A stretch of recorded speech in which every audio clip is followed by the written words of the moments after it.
Yung start ko sa back nine, perfect par ako. Wala lang, naghintay lang ko sa birdie ko. Hindi naman masamang palo. Yung putt ko, di lang papasok. Yung pagtapos, nag-start na ako sa 1. Doon, bumerde ako sa 1. Tapos bumerde ako sa 2. Tapos bumerde ako sa 4.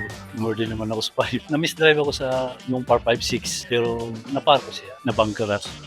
Yun ang strike ko. Tapos, yung 7, 2 putts. Yung 8 doon ako nabugi. Tapos birdie yung 9. Yun, happy ako sa laro. 3.